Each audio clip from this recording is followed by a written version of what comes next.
PLT Kepala Biro Humas, Hukum dan Kerjasama Badan Kepegawaian Negara. Dengan agenda pembahasan persiapan pembukaan pendaftaran seleksi calon ASN tahun 2023.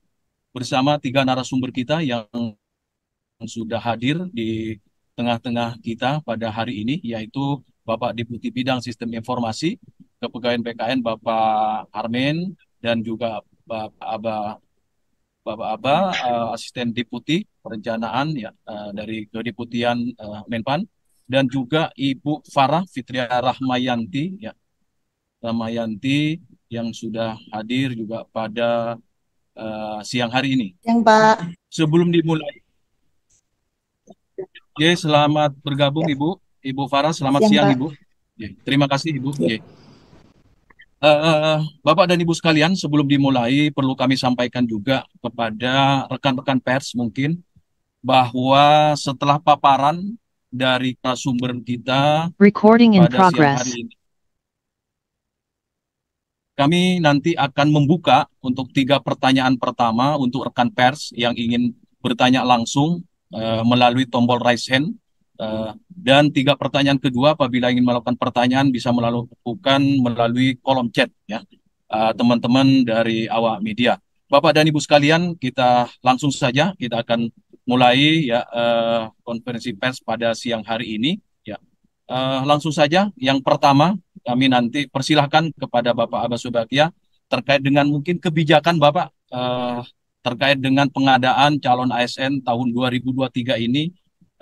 Mohon berkenan Pak Abah dapat menyampaikan mungkin terkait dengan kebijakan pengadaan calon ASN tahun 2023 kurang lebih 10 menit Bapak. Mudah-mudahan Bapak dapat menyampaikan secara singkat Bapak karena waktunya ini kami terbatas sampai 1 jam ke depan. Dengan hormat kepada Bapak Abbas Subagja, dengan hormat kami persilahkan. Silakan Bapak. Baik, terima kasih Pak Karo Humas, Pak Nur, yang kami hormati, Pak Deputi, Pak Armen, Pak Wahyu, beserta rekan-rekan BKN yang sudah hadir, juga teman-teman media, Bu Farah, dari Feruri, juga semua teman-teman yang hadir di forum ini. Pertama-tama terima kasih, ini saya kira forum yang cukup strategis dan memang ini adalah satu forum yang bisa memberikan informasi-informasi terkini kepada teman-teman, kepada seluruh masyarakat Indonesia kaitan dengan pengadaan kita di tahun 2023. Kenapa demikian? Karena pengadaan ini memang terbuka untuk seluruh warga Indonesia yang memang memenuhi syarat untuk bisa melamar menjadi aparatur sipil negara, ya baik dia PNS maupun pegawai pemerintah dengan perjanjian kerja.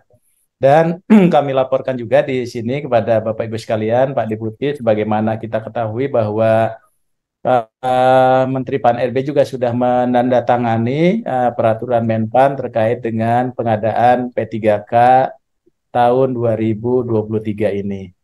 Dan untuk pengadaan ASN tahun ini, kebijakan dari Kementerian Pan-RB bahwa selain kita juga akan memberikan ruang untuk melalui 3K juga jabatan-jabatan PNS secara terbatas. Nah, untuk jabatan-jabatan PNS secara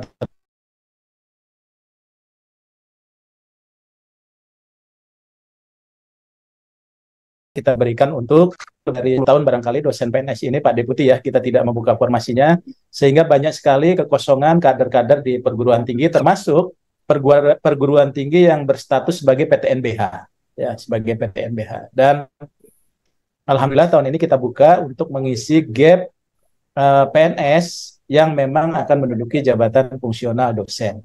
Selain juga ada dosen yang P3K khususnya bagi mereka yang memang sudah bekerja. Yang kedua adalah terkait dengan bidang hukum. Ya, bidang hukum itu ada hakim, ada jaksa, juga ada intelijen. Termasuk intelijen ini adalah intelijen di bidang keuangan. Jadi itulah jabatan-jabatan yang memang formasinya sudah kita siapkan, ada 18.000 lebih, yang memang nanti akan diisi dari calon pegawai negeri sipil. Kemudian yang kedua adalah formasi untuk pegawai pemerintah dengan perjanjian kerja. Terutama untuk P3K ini diutamakan adalah untuk jabatan-jabatan prioritas seperti guru dan tenaga kesehatan. Dan yang ketiga adalah tenaga-tenaga teknis lainnya. Nah, di dalam pelamarannya tentunya Bapak Ibu sekalian, sebagaimana kita ketahui, saat ini kita masih memiliki ex tenaga honorer dan juga tenaga non ASN yang jumlahnya kurang lebih ada 2,3 juta.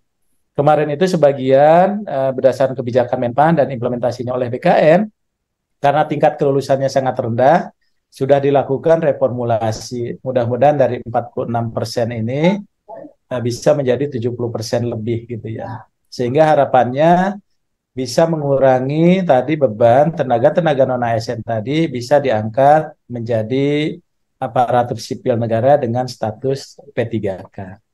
Nah, dalam hal ini kami juga sudah mengeluarkan kebijakan terkait dengan bagaimana kita bisa mendorong teman-teman yang ex THK2 maupun tenaga non-ASN bisa memiliki kesempatan yang lebih besar, ya, termasuk untuk guru dan tenaga kesehatan, di mana kita memberikan pembobotan 80% dan 20%, ya.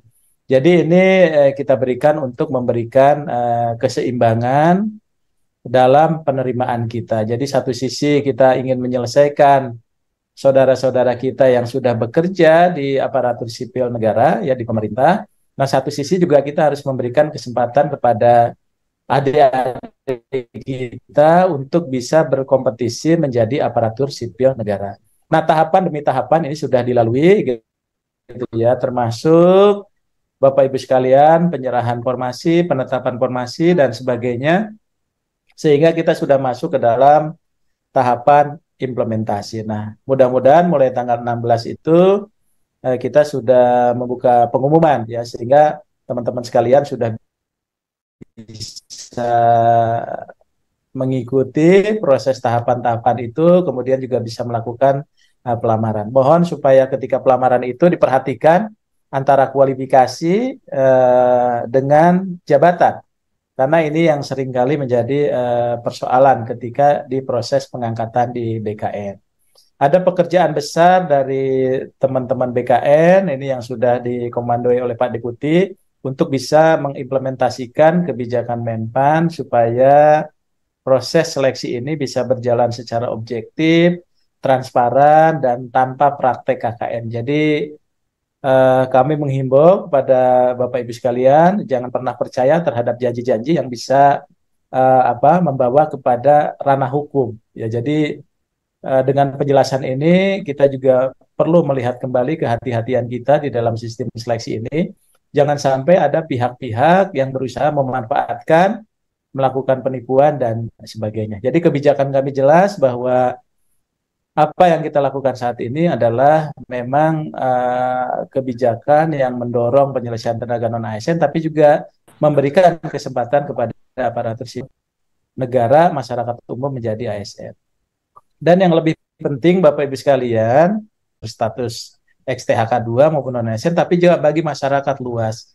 Sehingga prinsip kompetisi di dalam Undang-Undang ASN ini tetap terjaga. Dan nanti kami juga terima kasih kepada Pak Deputi dengan jajaran yang pekerjaannya mungkin lebih besar dari kami, ya, dari mulai awal sampai dengan akhir pekerjaannya itu luar biasa, dan dari tahun ke tahun juga menghadapi berbagai tantangan, ya, tantangan yang luar biasa baik pada saat pelaksanaan maupun setelah selesai pelaksanaan. Jadi tantangannya itu luar biasa kalau teman-teman BKN. Tapi terima kasih karena memang justru teman-teman semua.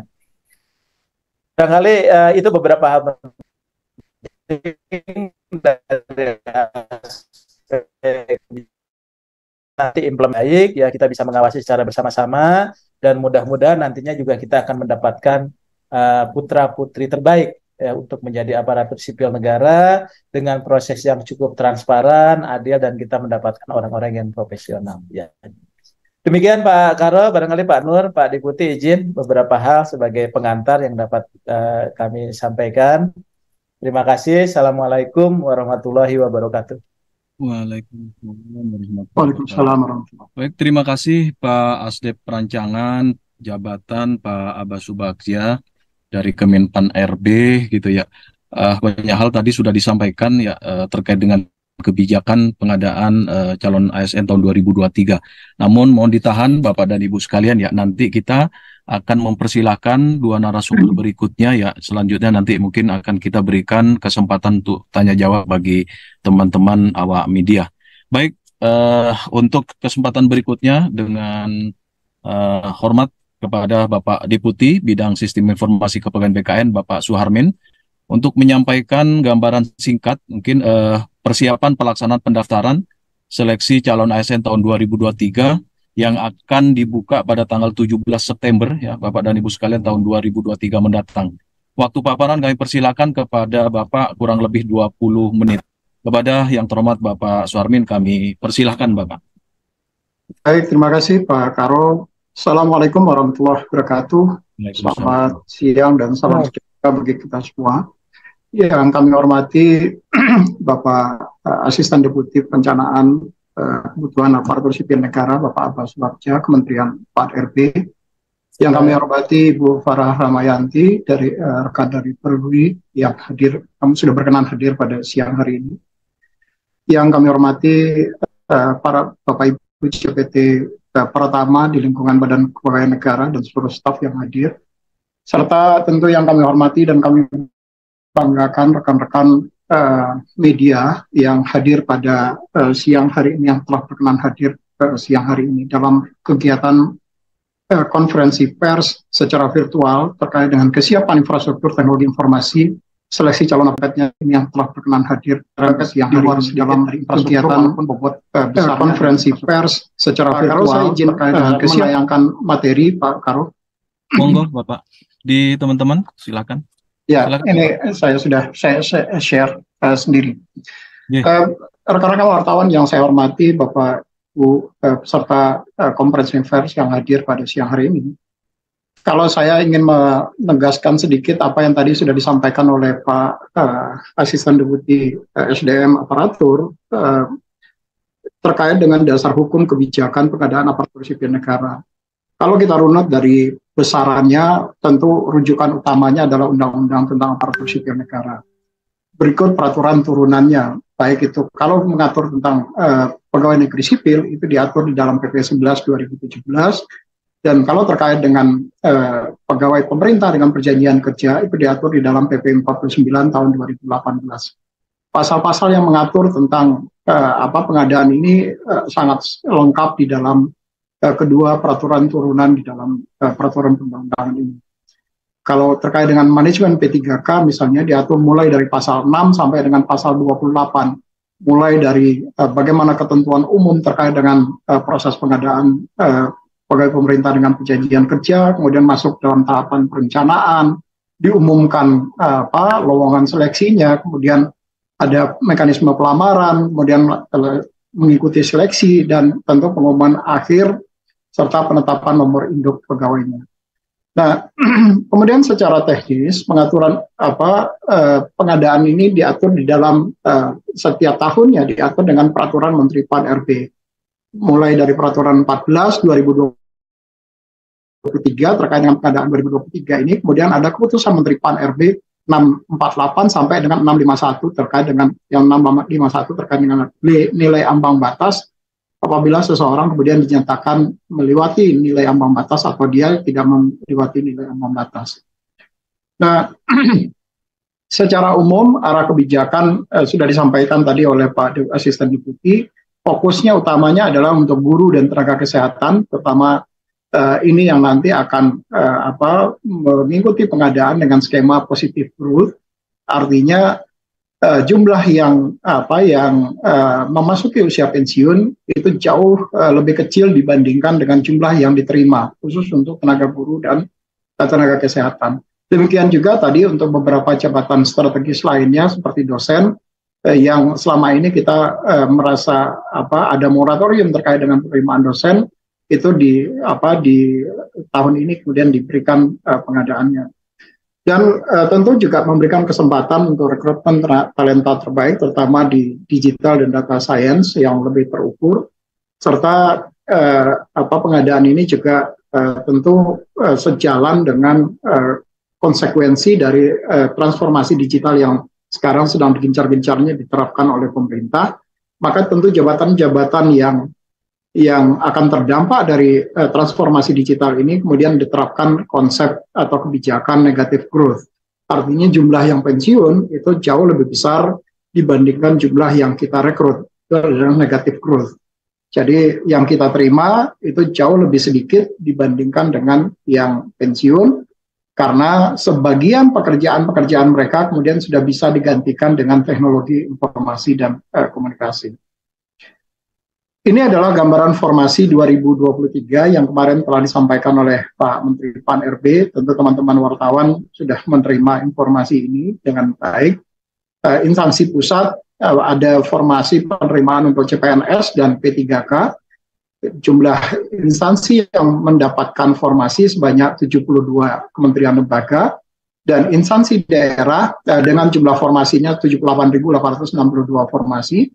Sementara instansi daerah itu sebanyak 893.437 formasi yang tersebar di 33 provinsi dan 491 pemerintah kabupaten kota.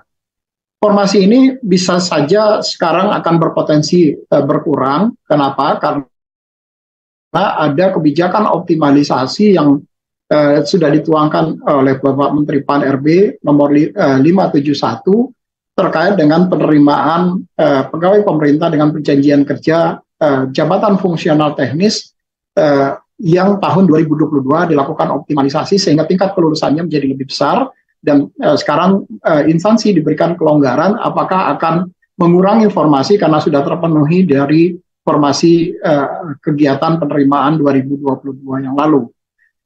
Berapa nanti hasil akhir formasinya, masing-masing instansi baik akan menyampaikan kepada Kementerian Pan-RB yang ditembuskan kepada BKN untuk menentukan berapa besaran formasi yang nanti akan ditetapkan formasi akhir. Maksudnya formasi akhir ini kemudian penetapannya direvisi melalui sistem seleksi calon aparatur sipil negara. Jadi melalui teknologi yang sudah disiapkan oleh teman-teman di Badan Kepegawaian Negara. Saya ingin melakukan evaluasi terkait dengan bagaimana seleksi dukungan infrastruktur terkait dengan seleksi 2022 yang lalu. Dari pemantauan kami, user yang melakukan akses terhadap teknologi sistem seleksi aparatur sipil negara ini sebanyak 4.797.281 orang. 3.496.000 diantaranya itu adalah user-user baru yang mungkin mereka-mereka yang fresh graduate yang kemudian ingin berminat untuk mendaftar dan mengikuti seleksi calon aparatur sipil negara di tahun 2022. Periode yang kami monitor ini sebanyak dari tanggal 18 Oktober sampai dengan tanggal 25 Januari, 18 Oktober 2022 sampai dengan 25 Januari 2023. Session yang mereka buka itu sebanyak 21 juta session dengan page view-nya sebanyak 63.465. Dugaan kami tahun ini akan meningkat lebih besar. Kenapa? Karena tahun ini formasi yang dibuka ada, kalau tahun lalu itu formasinya hanya untuk P3K, tetapi tahun ini ada untuk CPNS dan P3K dengan jumlah formasi yang lebih besar dibandingkan tahun lalu. Nah, kemudian ada juga mereka yang mengakses melalui perangkat-perangkat Android itu sebanyak 2.342.359 kali atau 48,8%-nya. Dan secara sebaran demografi, sebagian besar dari mereka itu mengakses dari wilayah Jakarta, kemudian Surabaya, kemudian ada Makassar, Semarang, Bandung, Pekanbaru, dan sisanya adalah wilayah-wilayah lainnya di Indonesia. Dengan jumlah sebaran 12%-nya itu dari Jakarta sebanyak 776.886 user, kemudian Surabaya 452 user, 452.000 user, kemudian Makassar dan seterusnya 356.000 user. Nah, bagaimana dukungan infrastruktur dan keamanan teknologi informasi untuk seleksi 2023? BKN telah menyediakan server dan storage, termasuk jaringan komunikasi data dengan dukungan teman-teman dari Badan Akselerasi Aksesibilitas Teknologi Informasi Kementerian Kominfo. Kemudian terkait dengan keamanan teknologi informasi dan SOP yang juga sudah disiapkan dalam teknologi. Untuk dukungan jaringan komunikasi dan teknologi, tentu BKN bekerja sama dengan Badan Aksesibilitas Telekomunikasi dan Teknologi Bakti Kominfo, terutama di dalam penyediaan jaringan komunikasi data penyelenggaraan seleksi ini.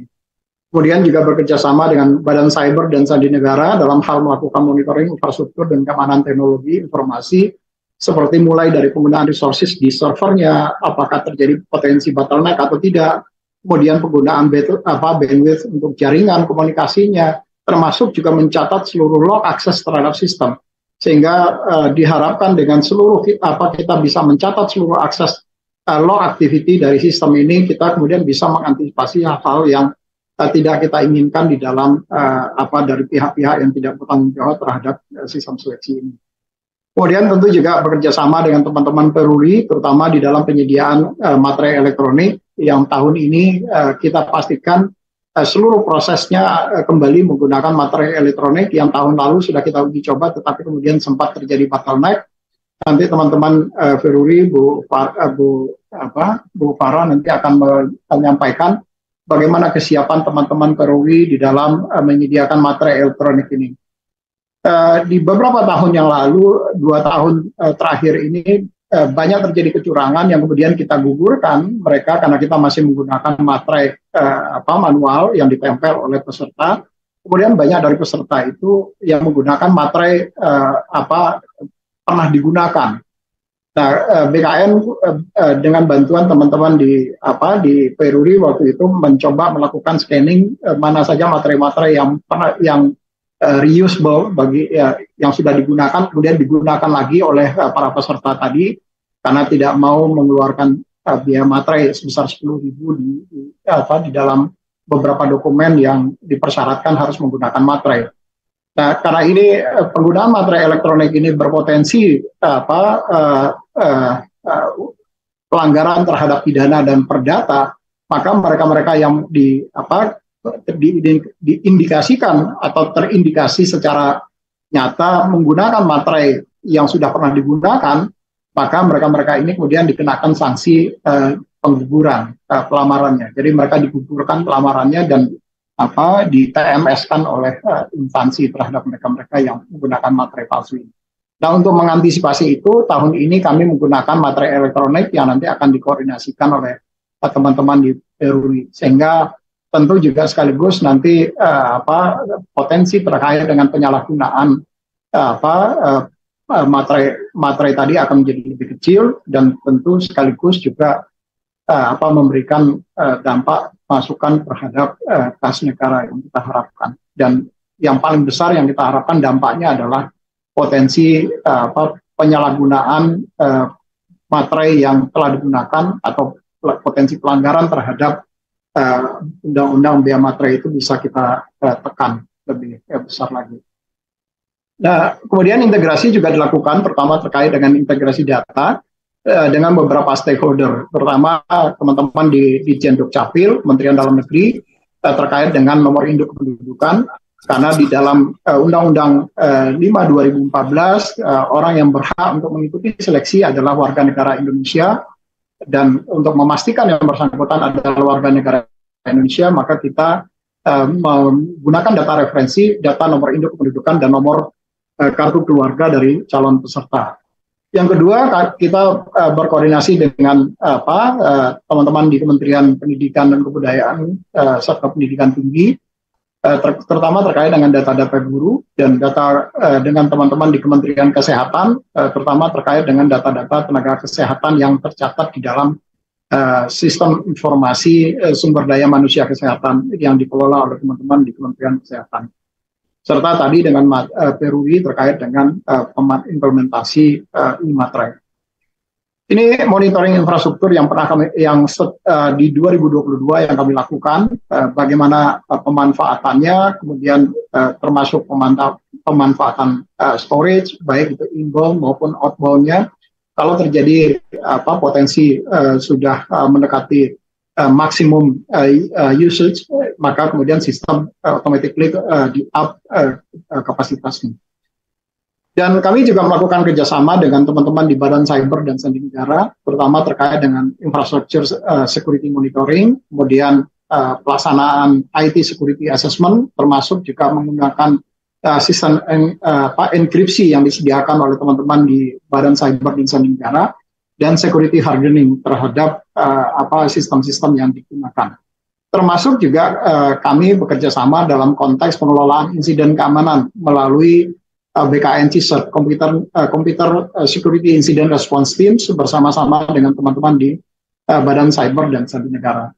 Dan terakhir tentu saja menyempurnakan beberapa regulasi terkait dengan keamanan dan SOP pengamanan soal bersama dengan teman-teman di Panselnas. Titik lokasi yang direncanakan untuk pelaksanaan seleksi ada di sekitar 270 titik lokasi di dalam negeri, baik itu 36 titik lokasi di BKN, baik itu termasuk BKN pusat, kemudian ada 47 titik lokasi mandiri BKN yang kami rencanakan, dan ada 187 titik lokasi mandiri instansi. Tahun ini juga nanti kami tentu akan melihat perkembangan apakah ada pelamar yang pada saat nanti pelaksanaan seleksi mereka berada di luar negeri. Nah, kami sudah rapat koordinasi dengan teman-teman di Kementerian Luar Negeri untuk memohon bantuan dari teman-teman di Kementerian Luar Negeri, terutama teman-teman di KBRI dan KJRI, untuk bisa memfasilitasi masyarakat Indonesia yang ada di luar negeri yang berminat untuk menjadi aparatur sipil negara. Kecuali beberapa negara yang memang sekarang sedang terjadi konflik dan kita tidak ada hubungan diplomatik, seperti Sudan, Ukraine misalnya, itu sedang terjadi konflik, tetapi dengan Korea Selatan kita tidak ada hubungan diplomatik. Jadi 3 negara ini kemudian tidak bisa difasilitasi karena memang KBRI kita sementara juga tutup di 3 negara ini. Di 2 negara dan 1 negara kita tidak memiliki. Tetapi walaupun kita tidak memiliki KBRI ataupun KJRI, satu negara misalnya seperti Taiwan, kita kemarin juga memfasilitasi tetapi melalui Kamar Dagang Ekonomi Indonesia. Jadi KDI Indonesia yang ada di Taiwan memfasilitasi warga negara Indonesia yang berada di Taiwan yang mereka kemudian ingin mengikuti seleksi calon aparatur sipil negara ini. Jadwal pelaksanaan seleksi tadi sudah disampaikan oleh disinggung oleh Pak Asde, Pak Abba. Rencananya seleksi ini akan diumumkan tanggal 16-30 September ini. Kemudian dilakukan pendaftaran mulai tanggal 17 sampai dengan 6 Oktober. Kemudian nanti seleksi administrasi tanggal 17 sampai dengan 9 Oktober. Kemudian pengumuman hasil seleksi tanggal 10 sampai 13 ada masa sanggah, kemudian ada periode menjawab sanggah. Kemudian pengumuman pasca sanggah sampai dengan pelaksanaan seleksi dan pengumuman hasil seleksi kompetensi dasarnya. Nah, hanya saja yang mungkin perlu kami sampaikan kepada rekan-rekan wartawan, apakah nanti ada pengumuman pemunduran terhadap jadwal ini atau tidak, ini masih bergerak. Karena saat ini masih berlangsung proses verifikasi dan validasi formasi oleh teman-teman di instansi. Saya berharap, saya sebetulnya sudah bersurat kepada seluruh instansi, PPK instansi, untuk segera menyelesaikan verifikasi terkait dengan formasi akibat dari kebijakan optimalisasi 571, sehingga instansi diberikan kelonggaran untuk mengurangi atau tetap formasi yang telah ditetapkan oleh Pak Menteri Pan RB beberapa waktu yang lalu. Nah, prosesnya masih sedang berlangsung. Kami ini melakukan monitoring terhadap proses ini setiap saat. Dan hari ini kami kemudian Direktur Pengelolaan Data dan Penyajian Informasi Kepegawaian kembali akan meluncurkan surat untuk mengingatkan instansi-instansi untuk bisa melakukan percepatan terkait dengan proses verifikasi dan validasi terhadap formasi yang telah diberikan oleh Bapak Menteri Pan RB kepada instansi-instansi tadi, sebagaimana yang tadi kami sampaikan di depan. Nah, kalau memang bisa diselesaikan oleh instansi sampai dengan tanggal 15 September besok, maka insya Allah tanggal 16 September kita sudah bisa membuka. Tetapi kalau instansi masih banyak yang belum bisa menyelesaikan verbal terhadap formasi tadi, mungkin akan ada potensi kemunduran pengumumannya 1-2 hari berikutnya. Ini akan sangat tergantung pada kecepatan teman-teman di instansi di dalam melakukan verifikasi dan validasi formasi yang sudah diberikan. Kemudian setelah selesai SKD, seleksi kompetensi dasar, maka akan dilanjutkan dengan seleksi kompetensi bidang, kemudian penentuan titik lokasinya, dan kami berharap di tahun ini seluruh proses seleksi sudah bisa dilakukan atau diselesaikan sampai dengan bulan Desember. Dan nanti pengumuman kelulusan nanti mungkin di akhir bulan Desember, kemudian ada masa sanggah dan jawab sanggah, kemudian ada pengolahan hasil seleksi pasca sanggah, kalau ada sanggah yang kemudian diterima atau ditolak, kemudian pengumuman pasca sanggah dan penetapan nomor pengisian daftar riwayat hidup mereka itu dimulai dari tanggal 18 Januari sampai dengan 16 Februari 2024. Dan mereka kemudian bisa ditetapkan usul nomor induk pegawai untuk calon pegawai negeri sipil ataupun pegawai pemerintah dengan perjanjian kerja pada tanggal 17 Februari sampai dengan 17 Maret 2024. Dan ini untuk jadwal P3K. P3K ada yang membedakan, yaitu tidak ada sanggah pasca SKD. Jadi ada sanggah di dalam masa seleksi terhadap seleksi administrasi, tetapi setelah itu akan ada dilaksanakan seleksi dan hasil keputusannya kemudian mengikat. Kemudian ada penetapan nomor daftar riwayat hidup dan usul penetapan nomor induk P3K yang direncanakan tanggal 10 Januari sampai dengan tanggal 8 Februari 2024. Nah, beberapa sistem untuk mendukung layanan seleksi ini ada sistem seleksi calon aparatur sipil negara, kemudian ada sistem komputer assisted test, dan tentu juga dengan menggunakan tanda tangan digital, dan sistem informasi aparatur sipil negara. Seluruh sistem ini saling terintegrasi dan data dari satu sistem ke sistem yang lainnya mengalir dan tidak ada proses berulang yang dilakukan. Dan tahun ini juga kemudian ada dukungan sistem baru, terutama terkait dengan portal ASN Karir dan e-Materai dan sertifikasi CAT. Ini adalah bentuk portal ASN Karir, di mana nanti portal ini akan menginformasikan kepada seluruh calon ASN terkait dengan misalnya uraian jabatan yang akan terkait dengan formasi, kemudian keahlian spesifik yang diharapkan dan persyaratan administrasi serta persyaratan khusus dari jabatan tadi itu akan diinformasikan di dalam portal ASN Karir, sehingga seseorang yang akan menjadi calon aparatur sipil negara bisa memahami uraian dari jabatan yang mereka lamar, termasuk juga perkiraan penghasilan yang akan mereka peroleh kalau mereka kemudian menduduki jabatan itu. Selanjutnya e-Materai, nanti saya berharap teman-teman dari Peruri akan menyampaikan lebih detail bagaimana link antara dari pemanfaatan e-Materai ini dengan sistem seleksi calon aparatur sipil negara, di mana mereka calon peserta ini kemudian membuat akun, kemudian akun ini diintegrasikan dengan e-Materai, mereka kemudian mengunggah e-Materainya di dalam dokumen persyaratan yang memang dipersyaratkan harus ada e-Materainya, kemudian mereka melakukan pembelian di dalam dokumennya materai melalui SSCASN, dan mereka kemudian bisa mengikuti. Ada 2 dokumen paling tidak yang harus ada materainya. Pertama, surat pernyataan dari instansi, dan yang kedua adalah surat lamaran dari calon peserta ini. Mereka harus menggunakan materai 10.000. Dan ini adalah bentuk sertifikasi digital yang sekarang sudah diatur di dalam keputusan Menteri PAN RB nomor 651, di mana hasil SKD-nya akan diterbitkan dalam bentuk sertifikat dan berlaku sampai dengan seleksi pengadaan PNS 1 periode berikutnya. Hanya saja kalau nanti peserta tersebut kemudian mengikuti seleksi lagi pada periode berikutnya di dalam dihitung ke-10 Kemenpan 651, maka nilai SKD yang digunakan adalah nilai SKD yang terbaru, dan nilai SKD yang sebelumnya itu dinyatakan tidak berlaku. Dan mereka kemudian bisa melakukan pengecekan bagaimana cara menggunakan sertifikat CAT-nya, dengan memasukkan nomor induk kependudukan dan nomor peserta, dan kemudian bisa diunduh atau di hasil seleksinya. Dan mereka juga kemudian bisa melakukan validasi apakah sertifikasinya valid atau tidak. Sistem validasi ini kemudian kami simpan di dalam ke Badan Cyber dan Sandi Negara, khususnya Badan Sertifikasi Elektronik BSSN.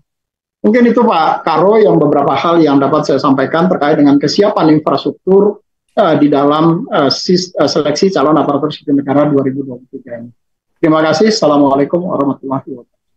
Waalaikumsalam warahmatullahi wabarakatuh.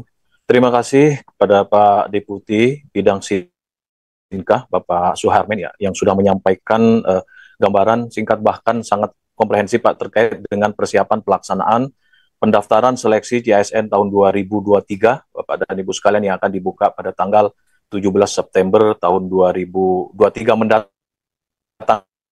ya, sudah mau beberapa hari ini. Baik Bapak dan Ibu sekalian, berikutnya untuk penjelasan, ya, dari aspek teknis penggunaan e-materai dalam pendaftaran seleksi calon ASN tahun 2023 akan disampaikan oleh Direktur Digital Bisnis Peruri, ya, Ibu Farah Fitria Rahmayanti, ya. Karena Farah bisa menyampaikan paparannya, ya, kurang lebih 15 menit. Kepada Ibu Farah, kami persilahkan, Bu. Ya, terima kasih. Assalamualaikum warahmatullahi wabarakatuh. Yang saya hormati Pak Suharmen, Deputi dari BKN, kemudian Pak Abbas Subagja dari Asdep dari PAN-RB, kemudian Pak Nur Hasan, Kepala Biro, dan semua teman-teman dari BKN dan dari Peruri yang hadir, serta rekan-rekan media yang telah hadir juga di dalam acara ini. Terima kasih atas waktu yang telah diberikan untuk menjelaskan bagaimana kesiapan materai elektronik dalam rangka proses rekrutmen CASN tahun 2023 ini. Untuk sebelumnya kami akan menayangkan video tutorial untuk penggunaan e-materai elektronik biar lebih jelas, jadi nanti saya menjelaskannya menjadi lebih simpel seperti itu. Izin Pak untuk menayangkan video ya Pak untuk mana pembubuhan. Mungkin bisa di ini ya. Udah lanjut.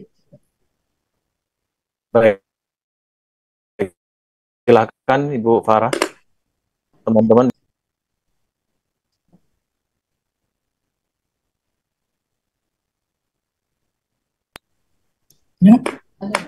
Teman-teman silakan dibantu. Nah, sudah. Silakan Ibu Farah. Tata cara pembelian dan pembubuhan materai elektronik atau e-materai melalui website SSCASN 2023. Langkah pertama, silakan mengakses website SSCASN pada link yang tertera. Berikut adalah tampilan awal website SSCASN.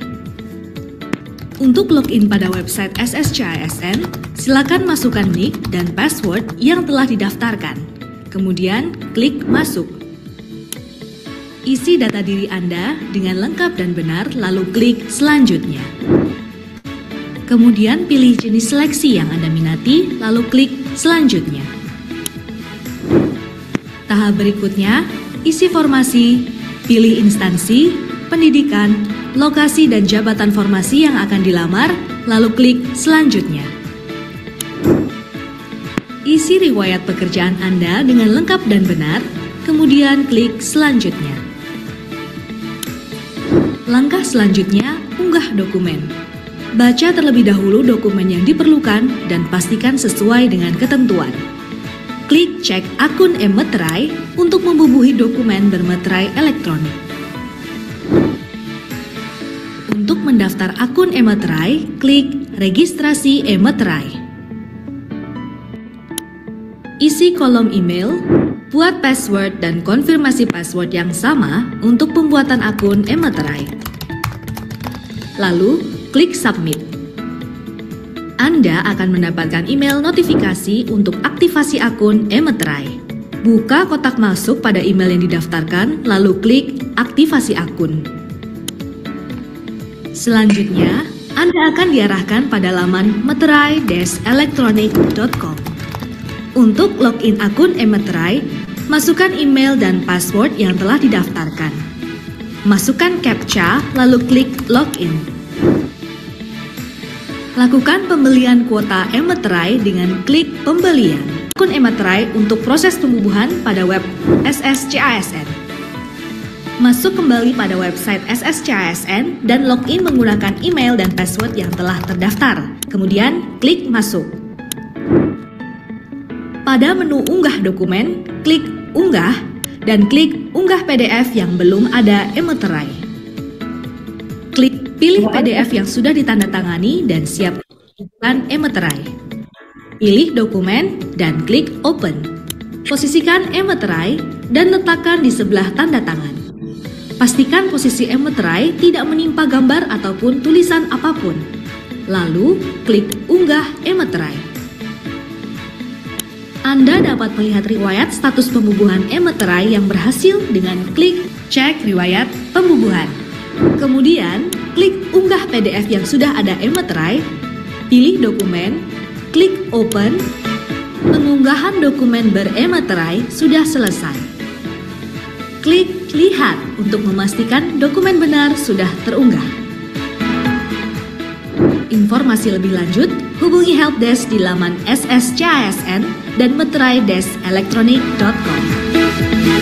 Ya, mungkin videonya seperti itu ya, mungkin kelihatannya agak panjang, tapi sebenarnya itu simpel ya. Mungkin belajar dari pengalaman tahun lalu, kesiapan dari Peruri untuk untuk Imaterai ini kami sudah menyiapkan satu environment khusus, jadi mungkin berbeda dengan tahun lalu bahwa kita bisa beli di mana saja, tapi ini kita langsung integrasi dengan layanan CASN ya, seperti itu. Jadi mulai dari masuk portalnya, jadi kami menyediakan portal khusus untuk CSN ini merupakan isolated environment dan dedicated hanya terintegrasi CSN.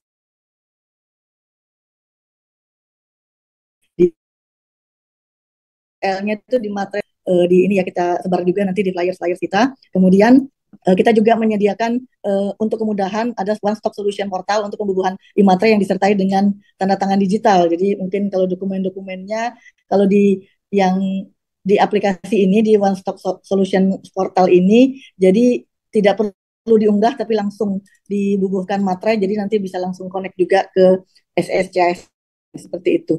Kemudian kami menyediakan yang paling penting adalah helpdesk atau misalnya multi channel contact center 24x7, mulai dari channel dari WhatsApp, channel dari email, kemudian ada telepon, kemudian ada live chat.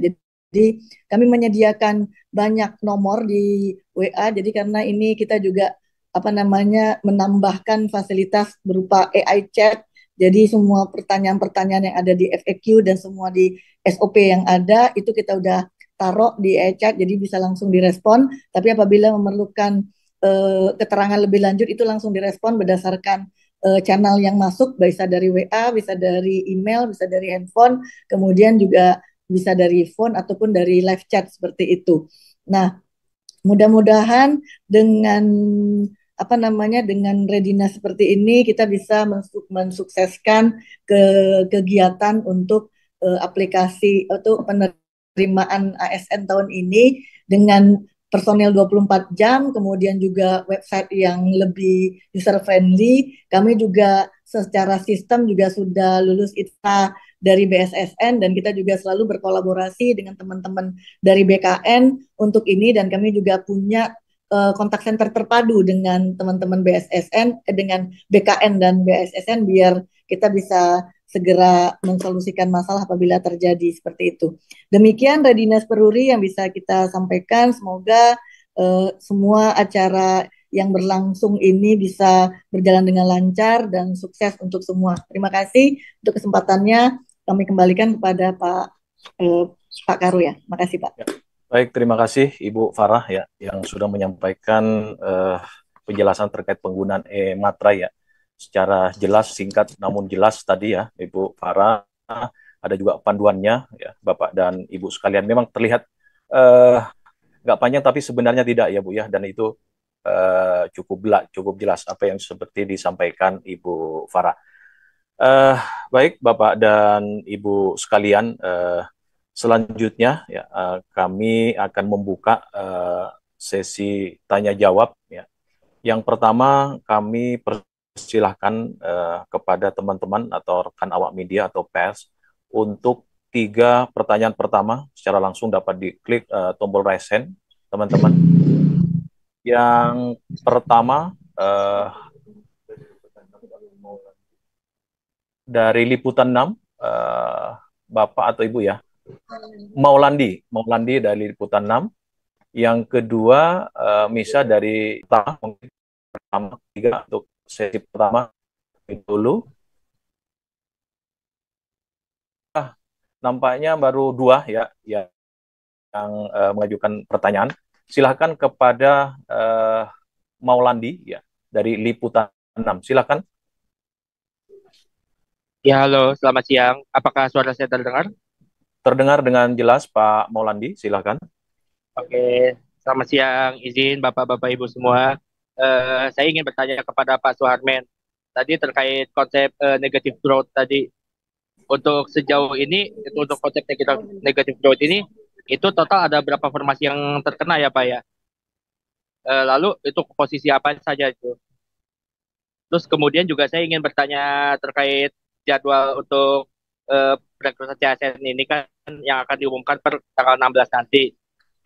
Sejauh ini dari pihak instansi masih ada berapa instansi Pak yang belum melakukan verifikasi dan validasi soal formasi.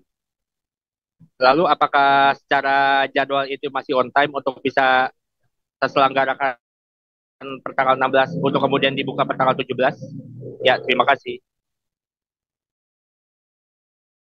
Baik, terima kasih Pak Maulandi ya.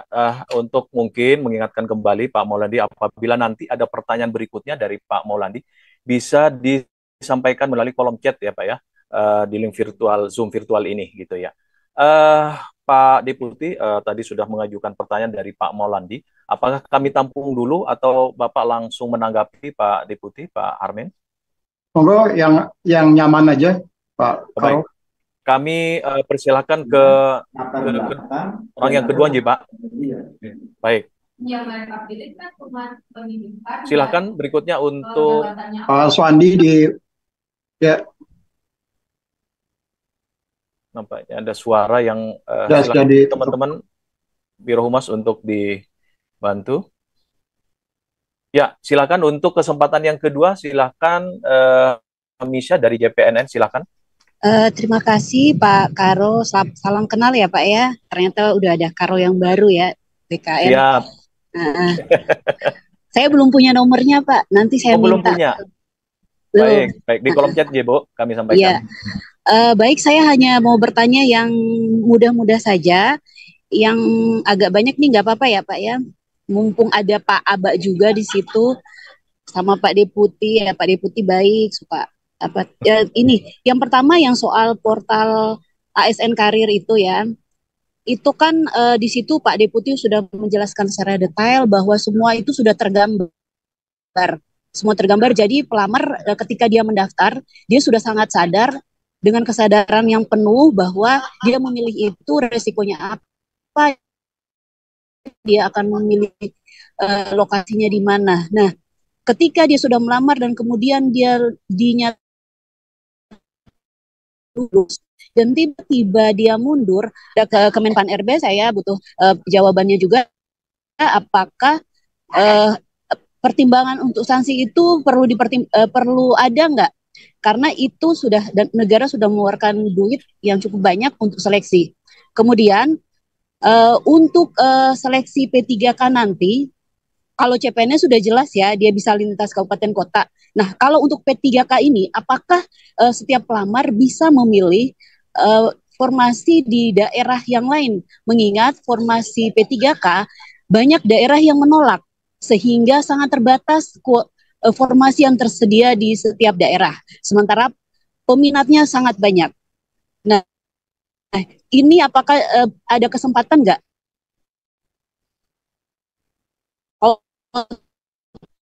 Lalu kan hanya satu koin yang sama untuk tiga guru ya. Berikutnya adalah untuk proses melamar, karena Kemenpan RB sudah menetapkan beberapa regulasi, itu untuk afirmasi saya lihatin kok belum ada ya. Apa saya yang salah membaca regulasinya dan belum lengkap? Itu gimana sih letak afirmasi yang tadi Pak Aba bilang bahwa semangatnya pemerintah adalah 80% formasi itu untuk honorer dan 20% itu untuk umum. Nah, saya ingin tahu semangat untuk menyelesaikan itu dalam bentuk afirmasi itu seperti apa. Yang terakhir, apa ada perbedaan seleksi P3K tahun ini dengan tahun lalu? Kalau tahun lalu untuk P3K nakes teknis dikelola oleh BKN, sementara guru dikelola oleh Kemendikbud. Nah, apakah tahun ini seperti itu atau ada yang berbeda? Terima kasih. Baik, terima kasih dari Ibu Misha ya. Salam kenal Ibu Misha. Ya, cukup komprehensif tadi pertanyaannya untuk langsung untuk dua narasumber ya. Yang pertama untuk Pak Deputi dan yang kedua untuk Pak Aba ya terkait dengan kebijakan pengadaan calon ASN tahun 2023. Nampaknya baru ada dua yang mengajukan pertanyaan ya. Tapi ada di kolom chat, mungkin nanti kita persilahkan dulu ya Bapak dan Ibu sekalian. Yang pertanyaan pertama dari Pak Maulandi dari Liputan 6 untuk Pak Harmen, dan yang kedua dari Ibu Misha. Sekaligus Pak Harmen bisa menjawab untuk kedua teman-teman penanya dari awak media. Silakan Pak Deputi. Baik, terima kasih Pak Karo, terima kasih Pak Maulandi dan Bu Esi atas pertanyaannya yang diajukan ke saya.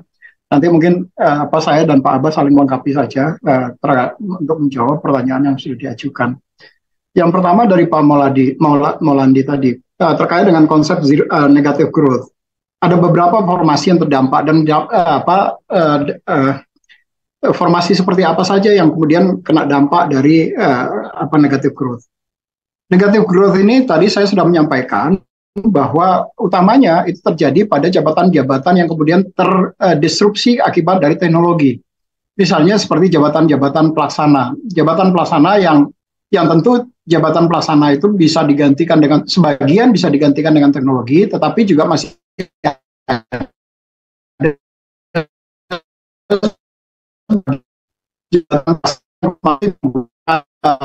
akibat teknologi, misalnya jabatan terkait dengan administrasi. Jadi jabatan administrasi yang ada di pelaksana, saya ambil contoh misalnya di Badan Kepegawaian Negara misalnya. Jadi untuk pelaksanaan administrasi, kenaikan pangkat, penetapan pensiun, sekarang di BKN itu sudah menggunakan teknologi informasi dan komunikasi di situ. Maka SDM yang ada di situ, begitu mereka pensiun tidak ada lagi tambahan SDM di situ. Mereka bisa digantikan dengan teknologi. Dan ke depan tentu saja dengan penerapan artificial intelligence untuk pembacaan dokumen-dokumen, maka jumlah orangnya yang selama ini bekerja di administrasi tersebut akan semakin terkena dampak dari pengurangan dampak dari teknologi tadi. Ini adalah salah satu contoh yang jabatan apa yang kemudian akan terdampak dari teknologi informasi, dan itu yang kemudian menjadi kebijakan negative growth di pemerintahan. Tetapi apakah ada pekerjaan yang pelaksana yang tapi masih membutuhkan SDM? Ada. Misalnya jabatan penjaga tahanan. Penjaga tahanan kan sekarang kita, kecuali kalau nanti misalnya penjaga tahanan itu sudah bisa digantikan dengan teknologi, misalnya dengan menggunakan robot atau menggunakan CCTV yang bisa kemudian dikendalikan dengan baik. Tapi itu feature-nya untuk ke depan. Hanya saja yang sekarang kita masih membutuhkan teman-teman yang yang tugasnya masih pelaksana, tetapi kemudian dia masih membutuhkan SDM. Begitu juga misalnya SDM yang berada di teman-teman di Kementerian PUPR misalnya, terkait dengan penjaga palang pintu air misalnya irigasi. Nah, karena sistem pintu air irigasi kita ini masih sebagian besar masih dilakukan secara manual, yang masih membutuhkan kehadiran orang di situ untuk membuka tutup pintu irigasi tadi, maka tentu saja kita masih memerlukan SDM di situ. Walaupun pekerjaannya atau jabatannya adalah jabatan pelaksana. Jadi ada jabatan-jabatan yang terkena dampak tadi seperti jabatan administrasi yang kemudian dia terdampak akibat disrupsi teknologi. Nah itu yang kemudian akan terdampak secara nyata.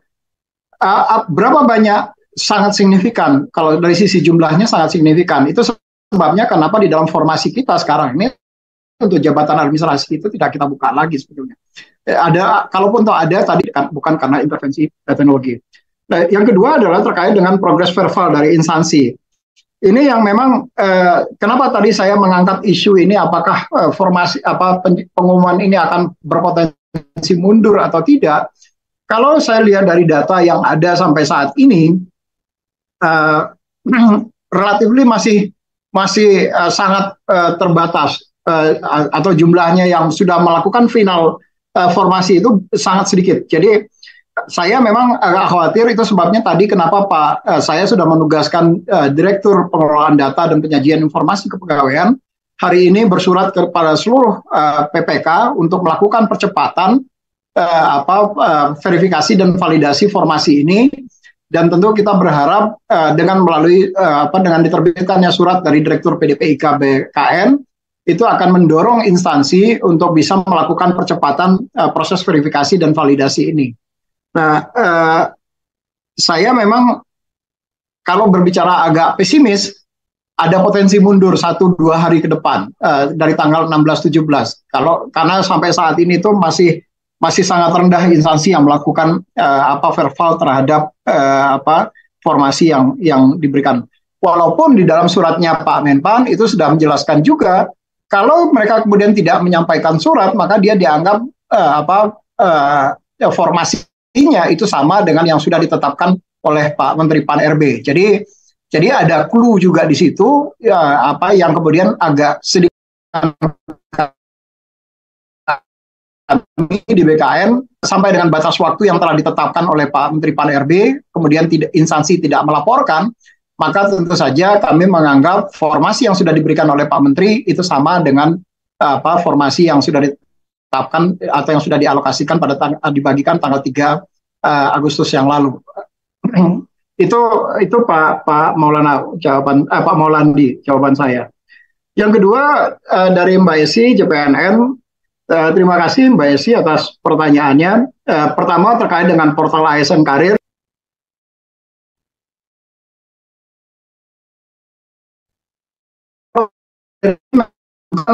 Adalah untuk memberikan terhadap jabatan yang akan mereka lamar. Jadi kenapa ini penting? Karena kami tentu tidak menginginkan orang yang masuk dia adalah SDM terbaik atau anak bangsa terbaik di Republik ini. Dia sudah masuk, sudah mengikuti seleksi, tetapi kemudian ternyata tidak sesuai dengan ekspektasi yang bersangkutan.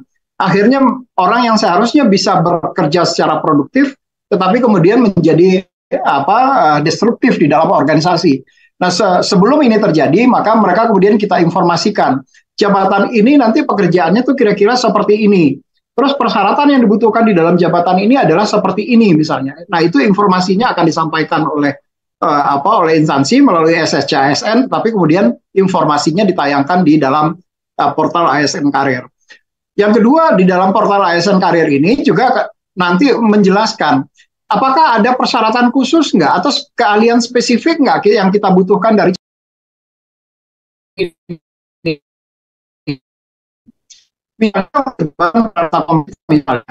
jabatan.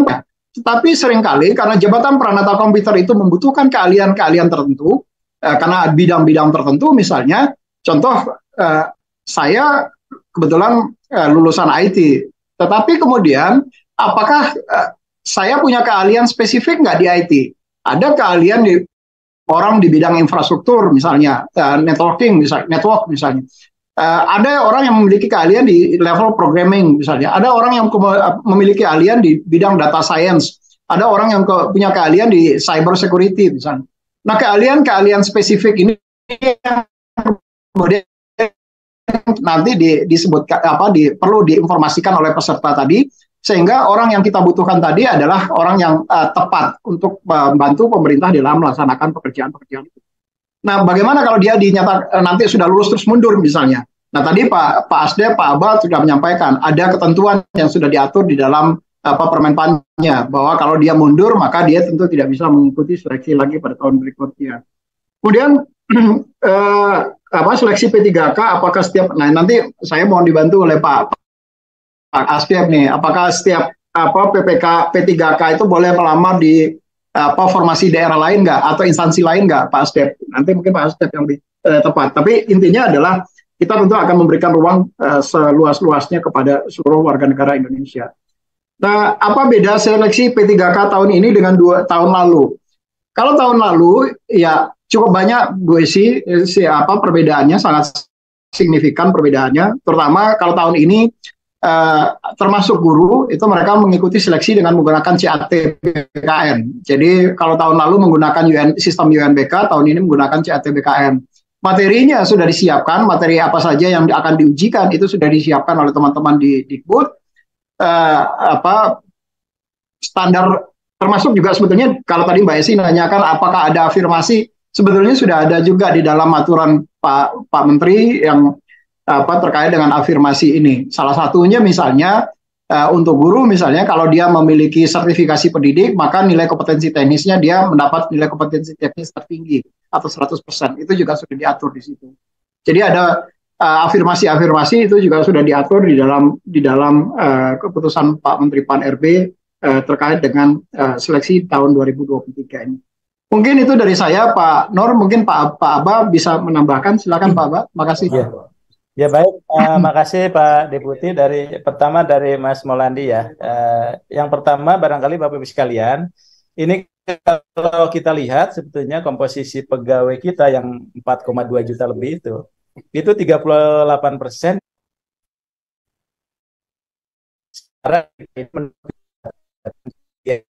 jumlahnya. Makanya ketika kita melihat prioritas pembangunan, maka jabatan-jabatan apa nanti yang harus kita utamakan. Misalnya tadi pelayanan dasar pemerintah, ada guru dan tenaga kesehatan yang kita masih butuhkan. Tapi jabatan-jabatan tertentu yang terkena dampak teknologi, digitalisasi mungkin nanti bisa minus growth gitu ya.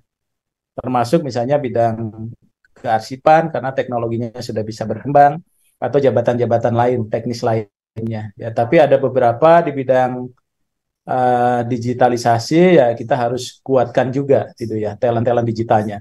Kemudian tadi juga sudah disampaikan oleh Pak kaitan jadwal dan sebagainya. Mudah-mudahan ke depan jadwal ini nanti kita bisa buat secara fleksibel ya, kebijakan pengadaan secara fleksibel, tapi kami baru uji coba ya. Mudah-mudahan ke depan ini bisa kita terapkan sehingga kebutuhan ASN itu setiap saat bisa kita penuhi. Nah, ini barangkali tambahan apa yang disampaikan oleh Pak Deputi tadi. Kemudian yang kedua, kita ingin bahwa Mbak Mesa ya tadi dari JPNN, kita ingin bahwa orang yang menjadi aparatur sipil negara itu punya tekad kuat untuk menjadi abdi negara dan abdi masyarakat. Sehingga kesempatan itu memang mereka manfaatkan untuk melamar ASN itu benar-benar dengan itikat yang baik untuk membangun bangsa dan negara dengan menjadi aparatur sipil negara, baik dia sebagai PNS maupun P3K. Nah, tentunya kemarin-kemarin itu kita tidak kunci secara kuat ketika teman-teman melamar, kemudian juga ada yang mengundurkan diri dan sebagainya. Nah, apalagi bagi mereka yang sudah ditetapkan NIP-nya. Jadi di dalam Permenpan 14 itu kita juga sebutkan bahwa bagi mereka yang melakukan kecurangan, itu dikunci NIP-nya di BKN sehingga kapanpun mereka melamar itu sudah tidak bisa lagi melamar jadi aparatur sipil negara. Jadi dari awal itu hati-hati Bapak Ibu teman-teman sekalian bagi yang coba-coba untuk main-main melakukan kecurangan itu punya dampak tuh ya. Kalau sudah NIP-nya terkunci tentunya sistem akan mengunci juga dia tidak bisa melamar. Kemudian yang kedua bagaimana kalau mereka melamar nggak jadi, kalau hanya melamar nggak jadi ya nggak apa-apa gitu ya. Karena kesempatan yang lain dia masih bisa ikut seleksi. Ada juga yang dia melamar tapi belum penetapan NIP, sudah lulus seleksi, kemudian dia mengundurkan diri. Nah, itu masih penting juga karena yang bawahnya bisa naik, Mbak Mesa, untuk menggantikan. Tapi kalau yang sudah penetapan NIP-nya, tentunya kan ini akan merugikan orang yang melamar di situ, gitu ya. Sehingga kita harus berikan sanksi. Nah, sanksinya memang eh, kalau menurut saya masih 1 tahun ya di dalam Permenpan itu dia tidak boleh eh, melamar dulu menjadi ASN gitu ya. Ini ya jadi kalau tidak kunci seperti itu nanti apa namanya ini bisa menutup kesempatan bagi teman-teman yang lain. Nah, kemudian yang kedua, boleh nggak misalnya tadi kalau yang umum ya boleh di mana saja ya, karena perlakuannya dia akan sama. Tapi kita juga pada prinsipnya ingin menyelesaikan ya tenaga-tenaga non ASN yang ada di instansi baik ex tenaga karena honorer kategori 2 maupun tenaga non ASN. Jadi kalau mereka THK 2 dan tenaga non ASN karena mereka sudah bekerja di instansinya, maka dia akan dapat afirmasi ya di tempat dia bekerja, di tempat dia melamar. Kalau dia melamar di tempat lain ada kemungkinan bisa saja dia tidak masuk karena akan dikalahkan oleh THK 2 atau tenaga non ASN yang ada di situ. Jadi harapannya bagi tenaga-tenaga THK 2 dan tenaga non ASN itu dia bisa bekerja di sana. Maka ketika dia melamar di tempat lain, maka dia jadi pelamar umum, ya, karena dia bukan melamar di rumahnya sendiri, sehingga dia akan bersaing dengan teman-teman yang tenaga non ASN. Yang kedua, kalau dia melamar di satu tempat di instansi A, tapi ada prioritas THK 2 yang ada di situ, maka THK 2-nya yang akan didahulukan sehingga dia tidak akan mendapatkan kesempatan yang lebih besar. Nah, itu barangkali 3 hal yang bisa kami sampaikan tadi melengkapi apa yang disampaikan oleh Pak Deputi. Terima kasih Pak Karo, kami kembalikan. Baik, terima kasih Pak Karo, saya tadi ada apa slip form tadi apa di paparan saya. Tadi saya diingatkan oleh teman-teman, terutama teman-teman di Kementerian Luar Negeri. Tadi saya mengatakan bahwa kita tidak ada hubungan diplomatik dengan Korea Utara dan tapi saya menyebutnya Korea Selatan gitu. Jadi jadi Korea Utara, Mbak. Iya, di paparannya Korea Utara, tetapi sebetulnya bukan karena tidak ada hubungan diplomatik, lebih karena sekarang sedang dibekukan hubungan diplomatiknya dengan beberapa negara itu. Jadi pertama ada koreksi tadi ya, ini ke teman-teman pers, di tulisannya Korea Utara tapi saya nyebutnya Korea Selatan. Jadi antara mata dengan otaknya nggak nyambung gitu. Jadi mohon maaf. Dan bukan hubungan tidak ada di hubungan diplomatik tapi karena sedang dibekukan hubungan. Dibekukan. Itu koreksi sedikit Pak. Baik, terima kasih Pak Deputi, Pak Harmen dan juga Pak Asdep, Pak Abah ya yang sudah menjawab untuk dua penanya ya dari Pak Saudara Maulandi dan juga Ibu Misa ya, dan sudah terjawab semuanya gitu ya. Oke, mungkin Bapak dan Ibu sekalian masih ada kesempatan untuk bisa mengajukan pertanyaan. Namun sambil menunggu Pak Deputi, Pak Abah dan Ibu Farah, kami akan mencoba membacakan pertanyaan yang sudah masuk melalui kolom chat kami. Yang pertama dari Ibu Rina Ayu dari tribunnews.com ya. Pertanyaannya ya. Oke. Tadi dituliskan maksudnya di pantayang Pak Deputi kalau nggak salah ini Pak, bahwa ada 6 kementerian atau lembaga yang tidak mengajukan formasi dalam CASN tahun 2023 ini. Apa saja itu? Lalu alasannya kenapa tidak mengajukan formasi? Itu pertanyaan dari Ibu Rina Ayu. Yang kedua, pertanyaan dari Saudara Arif ya dari inews.id Surabaya ya. Terkait CASN, masyarakat atau warga yang dipastikan tidak diperbolehkan mendaftar. Itu yang bagaimana, Bapak narasumber? Lalu yang berikutnya, rincian daerah yang membutuhkan calon ASN di mana saja? Apa bisa disebutkan 10 besar para narasumber? Sekalian komposisi kebutuhan calon ASN. Demikian, nampaknya ini bisa dijawab oleh kedua narasumber dari BKN, dari Pak Deputi Harmen dan juga Pak Asdep, Pak Abah. Monggo silahkan. Pak Abah dulu kali. Pak Abah mungkin Bapak. Ya, terima kasih.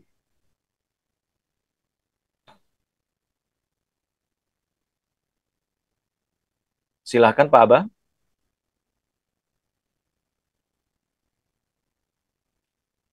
Nampaknya Pak Aba mengalami gangguan signal mungkin, Pak Deputi. Oh, Mungkin baik. silakan Bapak. Ya. Ya, baik. Terima kasih Bu Mbak Rina Ayu dari Tribun News. Pertama, saya cek dulu sebentar data 6 kementerian lembaga yang tidak mengajukan informasi itu apa saja. Tapi mestinya datanya akan lebih lengkap ada di tempatnya Pak Asdep. Mana saja instansi-instansi yang tidak mengajukan formasi. Saya juga sedang cek di database-nya sebentar. Nanti saya jawab belakangan. Ya, nanti ada nih Pak. Yang kedua, yang 6 ini. Iya, atau ada Pak Aba. Pak Aba bisa jelasin Pak Aba? Saya sebutkan dulu ya Pak. Ya. Ya, ini Kementerian Koordinator Bidang Kemaritiman dan Investasi, kemudian Badan Standarisasi Nasional, kemudian BMKG, Sekretariat Jenderal Mahkamah Konstitusi, Badan Nasional Pencarian dan Pertolongan, dan Ombudsman Republik Indonesia, Pak. Ini yang gitu. Ya, itu kira-kira Mbak Rina yang instansi-instansi yang tidak mengajukan formasi tahun ini. Jadi kenapa mereka tidak mengajukan formasi? Alasannya bisa bermacam-macam. Karena ada yang sudah terisi di 2022, karena ada rangkaian optimalisasi, misalnya ada juga yang kemudian yang gratis. Gimana Pak Ba? Monggo silakan Pak Ba. Enggak Pak, enggak. Saya silakan. Ini lupa biar tadi. Ya. Oke. Jadi ada berbagai macam alasan yang sebetulnya kenapa mereka tidak mengajukan itu. Tetapi sebagian ada yang karena sudah terisi di dua formasinya itu berdasarkan hasil optimalisasi yang kemarin kita lakukan. Kemudian yang kedua adalah warga negara yang seperti apa yang dipastikan tidak bisa mendaftar. Yang dipastikan tidak bisa mendaftar adalah orang-orang yang melakukan kecurangan.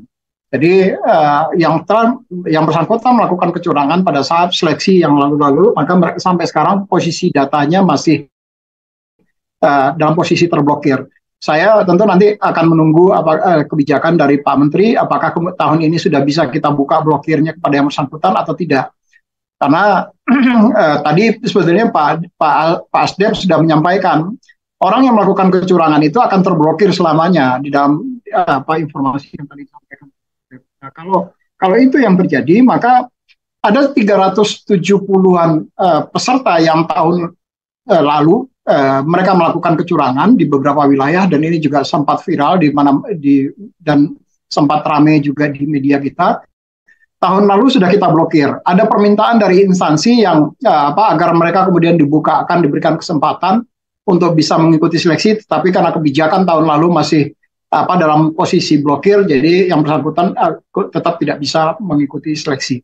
Jadi tadi seperti mengingatkan kembali yang disampaikan oleh Pak Asdep tadi, bahwa pemerintah tentu tidak main-main, dan ini juga tadi disinggung oleh Mbak Esi dari CPNM tadi. Pemerintah sudah mengeluarkan biaya yang luar biasa besar dalam proses pelaksanaan seleksi ini. Dan penerimaan calon aparatur sipil negara ini juga mengundang banyak sekali peminat. Dari data yang tadi saya sampaikan, ada 4 juta lebih orang yang 4.700.000 orang yang kemudian mencoba peruntungannya untuk menjadi aparatur sipil negara, tetapi kemudian tetap saja ada orang-orang yang kemudian mencoba untuk menghalang-halangi kesempatan orang lain itu. Nah, yang seperti ini tentu tidak bisa kita biarkan. Selain karena ada potensi kerugian negara karena negara sudah mengeluarkan biaya, masyarakat juga dirugikan. Kenapa? Karena kesempatan yang harusnya bisa diperoleh oleh masyarakat itu, tapi kemudian dia tidak bisa diperoleh oleh masyarakat itu. Kecuali tadi seperti yang disampaikan oleh Pak Asdep, kalau misalnya mereka katakanlah mengundurkan diri sebelum proses ditetapkan nomor induk pegawainya, maka tentu masih bisa digantikan. Tetapi begitu dia ditetapkan nomor induk pegawainya, kemudian yang bersangkutan resign, maka tentu kita tidak bisa mengganti yang bersangkutan dengan orang baru, karena NIP-nya sudah tercatat atau terambil di jabatan itu oleh yang bersangkutan.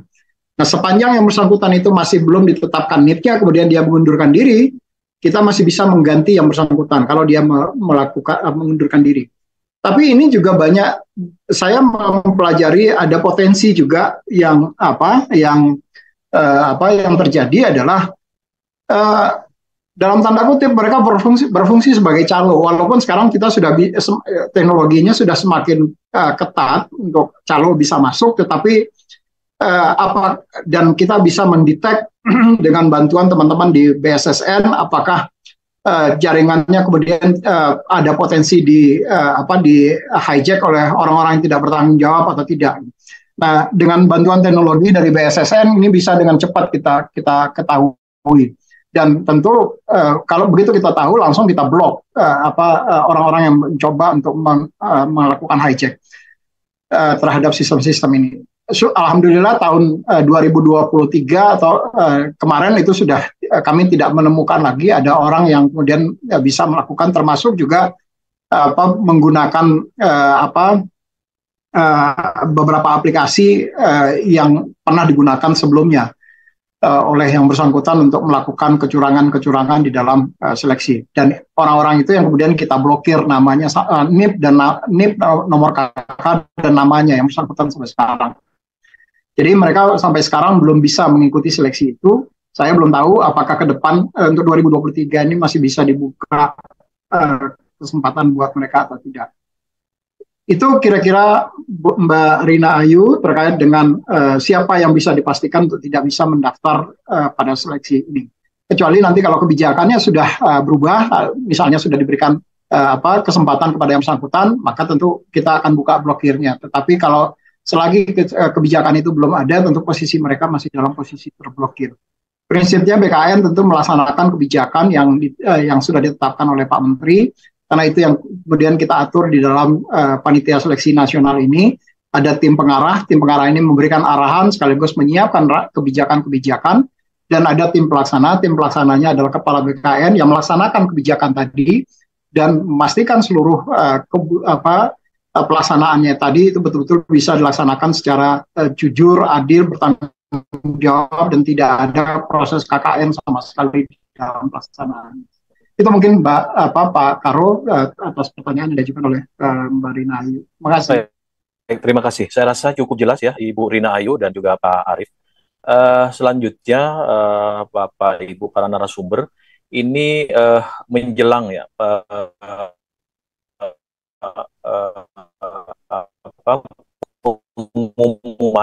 pengumuman seleksi calon ASN tahun 2023 ini Pak, yang sudah Pak, pertanyaan-pertanyaan dari media sosial. Ada beberapa Pak yang perlu kami sampaikan kepada para narasumber. Yang pertama, apakah bisa mendaftar calon ASN 2023 dengan SK gitu ya? SKL Pak, SKL. Jadi ijazahnya ini belum ada gitu Pak, berupa SKL. Itu yang pertama. Yang kedua, apakah boleh pelamar yang sudah lolos P3K tetapi ingin mendaftar dalam seleksi calon ASN 2023 Pak? Katakanlah sekarang sudah dia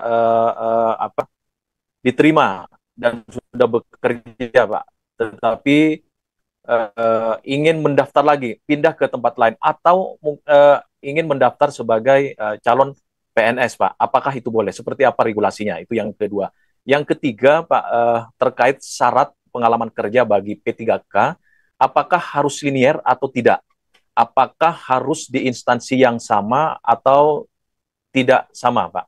Itu 3 penanya, Pak, dari media sosial, dan nampaknya ini untuk Pak Deputi dan juga Pak Aba ini yang sering ditanyakan di beberapa terakhir kesempatan ini, Pak Deputi dan Pak Aba.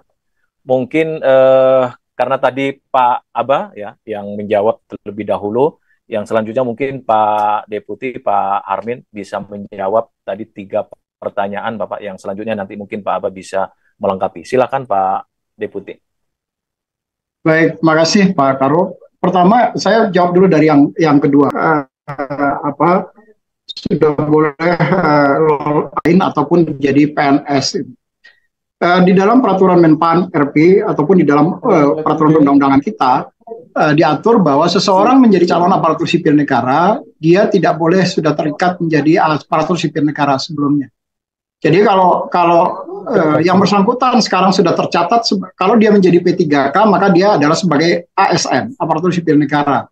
Nah, kalau dia sudah menjadi aparatur sipil negara dan yang bersangkutan ingin mendaftar kembali, maka yang bersangkutan harus resign terlebih dahulu. Jadi tidak bisa otomatis status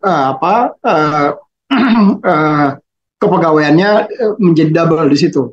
Nanti sistem akan langsung menolak yang bersangkutan karena baru kemudian yang bersangkutan bisa mendaftar menjadi CPNS atau menjadi P3K.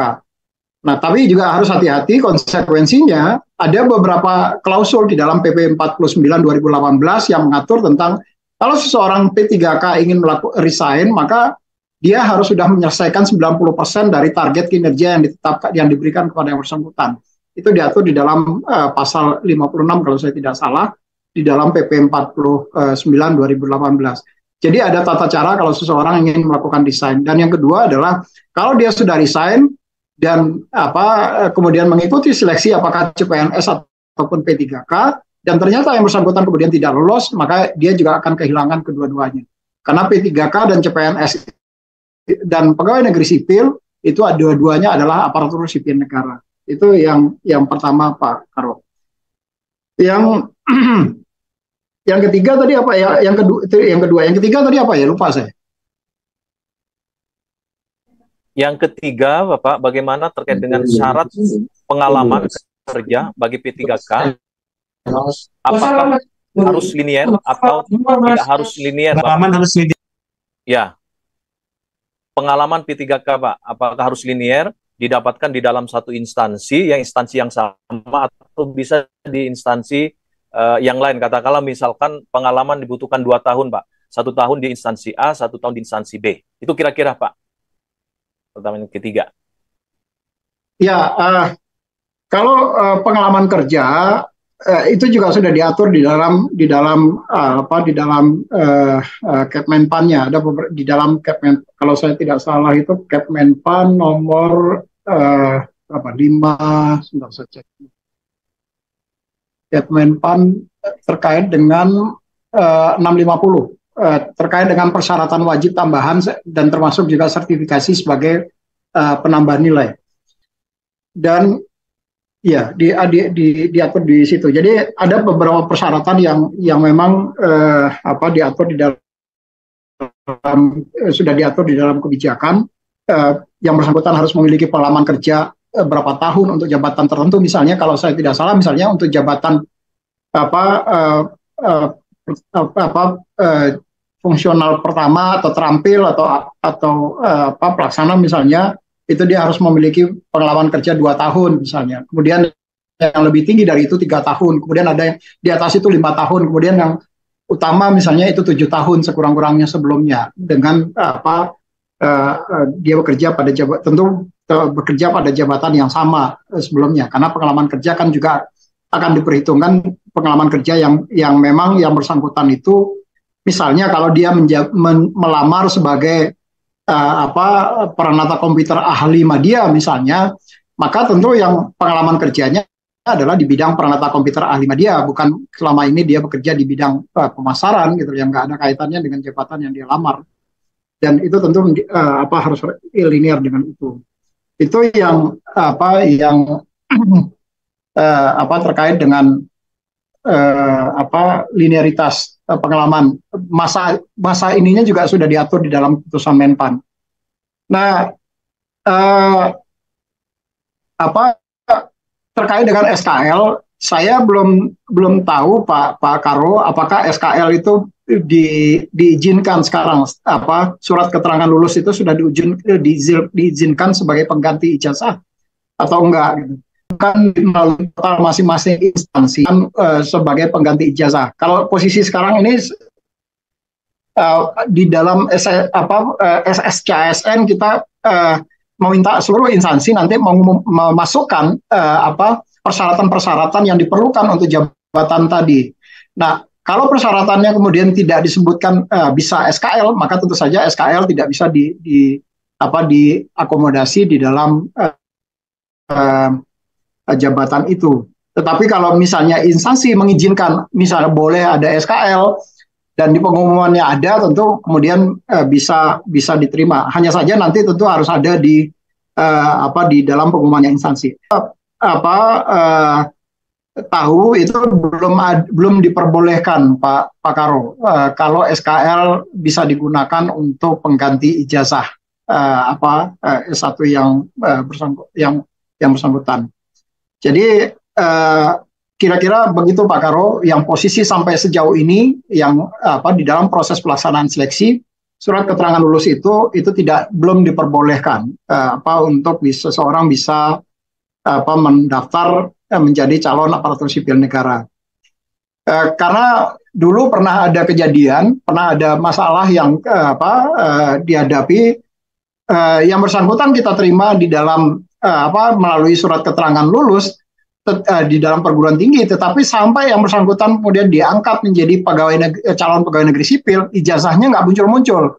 Nah, kalau ijazahnya nggak ada, kan persyaratannya tetap saja yang bersangkutan kemudian di TMS kan. Kalau dia kemudian karena persyaratan untuk diangkat menjadi calon aparatur sipil negara, dia wajib menyampaikan ijazah aslinya. Nah, karena dia tidak memiliki ijazah asli, pada akhirnya tentu di TMS kan juga. Padahal yang bersangkutan sudah mengikuti seleksi, sudah lulus seleksi, tetapi kemudian tidak pada akhirnya harus di TMS kan karena persyaratan administrasinya tidak dipenuhi oleh yang bersangkutan. Jadi atas dasar pengalaman itulah kenapa kemudian SKL itu belum bisa diperkenankan untuk mengikuti seleksi calon aparatur sipil negara. Khawatir penerbitan ijazahnya terlambat sampai dengan yang bersangkutan diangkat menjadi calon aparatur sipil negara. Itu kira-kira Pak Karo tanggapan saya. Terima kasih. Mungkin Pak Aba ada yang mau ditambahkan? Ya, makasih Pak Deputi. Izin Pak Karo. Silakan Bapak. Jadi yang pertama tadi betul sampaikan Pak Deputi bahwa SKL itu tidak diperkenankan ya, karena memang di dalam seleksi itu yang paling penting adalah tadi memiliki kualifikasi yang sesuai ya. Jadi ijazah itu penting. Maka yang pertama bahwa ijazah itu merupakan bagian dari seleksi administrasi. Jadi kalau dia tidak terpenuhi, tentunya dia akan gugur gitu ya. Oleh sebab itu mereka itu harus sudah memiliki ijazah sebagai salah satu syarat kualifikasi gitu ya. Gitu ya Pak Deputi ya. Kemudian yang kedua, tadi ada 10 instansi yang memang masuk ke dalam komposisi yang besar ya. Penetapannya yang sudah penetapannya oleh Menteri Pan-RB. Jadi yang pertama adalah Kemendikbudristek itu cukup besar, 21.000. Kemudian ada Kejaksaan Agung, ada Kementerian Kesehatan, ada KLHK, ada Kementerian Agama, ada Kementerian Pertahanan, ada PUPR, kemudian ada Badan Pengawas Pemilihan Umum, Kementerian Hukum dan HAM, dan BKKBN. Nah, itulah 10 besar ya. Kemudian yang ketiga adalah terkait dengan tadi pengalaman linearitas. P3K kan pada prinsipnya adalah orang yang sudah memiliki seharusnya ya keahlian ketika dia melamar ke dalam jabatannya. Makanya linearitas itu penting. Nah, berapa tahun pengalaman yang harus dimiliki tadi sesuai dengan jenjang jabatan. Misalnya untuk jabatan fungsional keterampilan dan ahli pertama itu 2 tahun. Kemudian yang muda madya sesuai dengan jenjangnya. Jadi pengalaman itu harus linear, tidak mungkin dia melamar di satu jabatan, tapi dengan pengalaman yang berbeda. Barangkali itu Pak Karo tambahan tadi ke Pak Deputi. Makasih Pak. Makasih Pak. Baik, nampaknya sudah sangat jelas ya Bapak dan Ibu sekalian gitu. Sebelum kita menutup Pak ya, diskusi kita pada sore hari ini ada beberapa lagi yang masuk Pak, dan ini cukup menarik Pak Deputi, Pak Aba dan juga Ibu Farah ya. Nah, ini nampaknya untuk langsung ketiga narasumber. Yang pertama Pak, seperti apa ini Pak kesiapan BKN? Nah, ini berarti ke Pak Deputi Sinka Pak, dalam memastikan SSCASN tetap stabil Pak dengan kenaikan trafik pada waktu pendaftaran seleksi CASN 2023 Pak. Itu yang pertama Pak. Yang kedua, merujuk pada permasalahan dari aduan yang masuk ke BKN pada seleksi CASN sebelumnya terkait penggunaan e-materai kesiapan apa saja yang disiapkan Peruri untuk mengantisipasi permasalahan tersebut. Nah, itu kira-kira yang dapat disampaikan. Silakan, mungkin nanti bisa Pak Deputi atau Pak Aba dan juga Ibu Farah. Nampaknya karena Ibu Farah dari tadi jangan sampai lupa ya Bu ya. Ini sudah muncul Bu pertanyaan Ibu Farah. Mungkin Ibu Farah terlebih dahulu Bu terkait dengan tadi permasalahan e-materai Bu. Oke Pak, terima kasih Pak. Jadi mungkin kita belajar dari tahun lalu Pak, bagaimana itu semuanya kita lepas. Jadi karena materai ini dijual bebas ya Pak ya, di distributor dan di reseller-reseller dari Peruri. Jadi setiap peserta CASN itu tahun lalu bisa membeli di mana saja. Nah, belajar dari situ karena traffic yang sangat tinggi, kemudian juga waktu yang sangat limited, biasanya kan pada saat pendaftaran itu orang selalu last minute ya Pak. Di terakhir-terakhir baru redundancy-nya itu jadi clear seperti itu. Nah, selain isolated dari environment khusus itu, kita juga melakukan integrasi dengan portal BKN. Jadi dari BKN, seperti tadi yang video tutorial, itu kita langsung, jadi nanti kalau misalnya menggunakan formulir dari BKN, itu dia tidak perlu upload lagi, kecuali kalau misalnya nanti dia perlu upload dokumen ya, seperti itu. Nah, kemudian juga kita sudah punya sekarang hierarki multi-channel dari helpdesk, tidak hanya email sama call center, tapi kita menerapkan juga ada live chat, kemudian juga ada WA, kemudian juga ada apa namanya call center juga seperti itu. Dan kita menyiapkan call center terpadu bersama dengan tim BKN. Jadi kami kan naruh solver juga nanti di BKN biar nanti bisa segera menyelesaikan masalah. Kemudian juga sistem kita sudah kita lakukan pengujian dan kami sudah mempersiapkan ini gitu. Kemudian untuk mempermudah juga apabila terjadi chaos ataupun misalnya ada isu seperti itu, kami juga menyediakan alternatif portal untuk melakukan pembelian dan stamping, dan kita bilangnya itu adalah one stop solution. Dan kami juga menyiagakan distributor dan reseller dari materai juga untuk membantu hal tersebut seperti itu. Dan dengan harapan semua effort yang sudah kita lakukan selama 3-4 bulan terakhir ini untuk mempersiapkan acara CASN ini bisa berjalan dengan lancar, dan kami juga sudah mempersiapkan skenario-skenario untuk negatif test seperti itu. Mudah-mudahan semuanya bisa berjalan lancar ya Pak. Terima kasih. Sebelum masuk ke dijawab oleh Pak Harmin atau Pak Aba, Bu, ini langsung masuk Bu pertanyaan ke nomor WhatsApp saya Bu. Ini mohon solusinya, sudah coba berkali-kali bubuhin e-materai tapi gagal terus.